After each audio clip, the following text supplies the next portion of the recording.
Welcome to the 14th session of Management Accounting, 5th semester of BBA, Bangalore University. So in this 14th session, we are going to discuss another problem on activity ratios.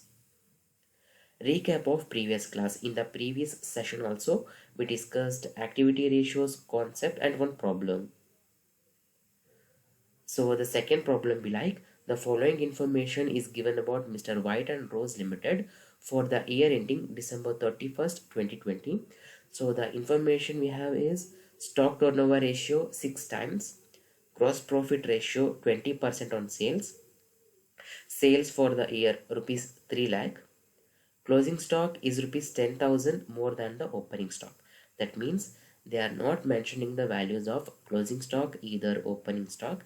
They are just giving you a small hint, that is closing stock is rupees 10,000 more than the opening stock. That means when you calculate opening stock, you just need to add rupees 10,000 to find out the closing stock. That's it. Next, opening creditors rupees 20,000, closing creditors rupees 30,000, trade debtors at the end rupees 60,000. So net working capital rupees 50,000. So by using all this information, we are supposed to calculate average stock, purchases, creditors turnover ratio, average payment period, average collection period, working capital turnover ratio. So let's go for the solution. Solution. Cost of goods sold. For all this purpose, first we need to calculate the COGS. So the formula is like sales minus gross profit, you know. So the sales is rupees 3 lakh minus gross profit. They are saying that 20% on 3 lakh. 20% on 3 lakh means rupees 60,000. 3 lakh minus 60,000, rupees 2 lakh 40,000 as COGS. So let's find out the first one, that is average stock or average inventory. So we are calculating this average stock indirectly. That is the formula is stock turnover ratio is equal to cost of goods sold divided by average inventory. So in the problem they already mentioned the stock turnover ratio, that is 6 times. So 6 I mentioned there is equal to cost of goods sold. We just calculated, that is 2,40,000. So 2,40,000 divided by average stock. So I hope you all know all the mathematical skills that we learned in our high school level. So if you know that, it will be very easy to do the calculation here. So just changing the values on the opposite sides of the equals, so the values will change their characteristics. That means it is a divider. When you change the places, no, it will act as a multiplier. So and the plus value become minus. So that skills you're gonna apply here. So average stock, I'm taking the average stock to the left side of the equal sign. So 2,40,000 will stay there only. So average stock is equal to 2,40,000. 6 will come to the right side of the equal sign, so as a divider. So 2,40,000 divided by 6, rupees 40,000. So that 40,000 is average stock. We indirectly calculate this average stock by using the mathematical skills that we learned. So next we are supposed to calculate the purchases. Cost of goods sold is equal to opening stock plus purchases minus closing stock. I mean, you can calculate the COGS in different ways. So this is also one formula. So next, purchases is equal to cost of goods sold plus closing stock minus opening stock. So average stock is equal to opening stock plus closing stock divided by 2. So I already told you that since closing stock is rupees 10,000 more than the opening stock, so then it will be like average stock. We in the previous one we calculate the average stock, that is rupees 40,000 is equal to opening stock plus closing stock. They say that closing stock is rupees 10,000 more than the opening stock. So 10,000 plus opening stock divided by 2.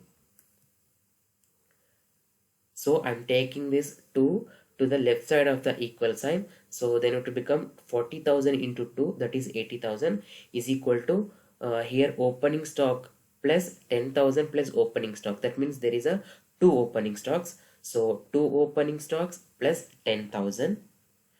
So I'm taking the opening stock to the left side of the equal sign. So opening stock is equal to 70,000. 70,000 how it came?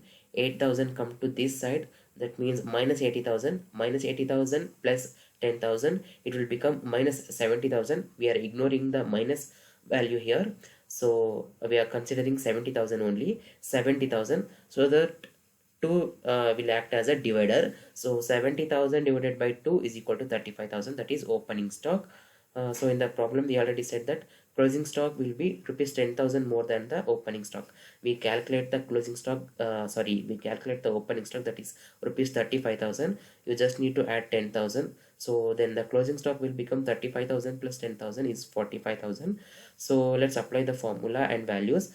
Purchases is equal to cost of goods sold, that is rupees 2,40,000, plus closing stock is rupees 45,000 minus opening stock, that is rupees 35,000.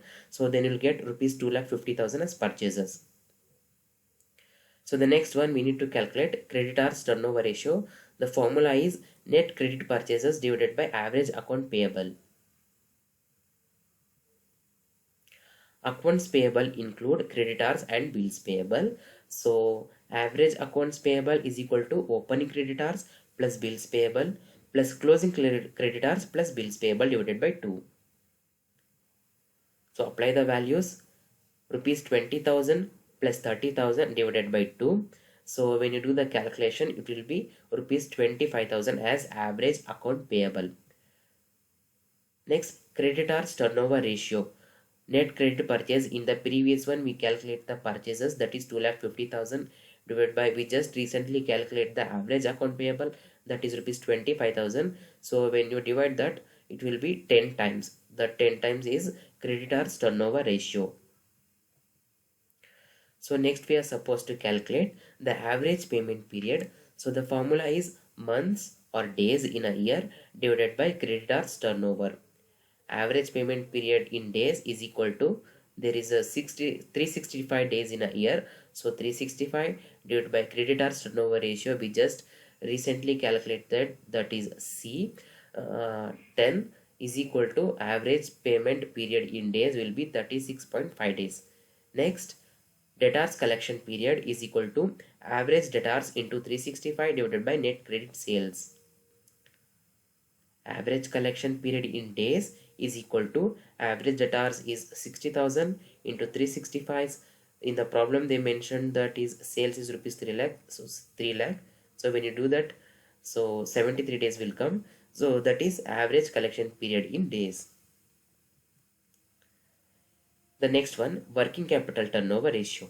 So the formula is cost of goods sold or net sales divided by net working capital.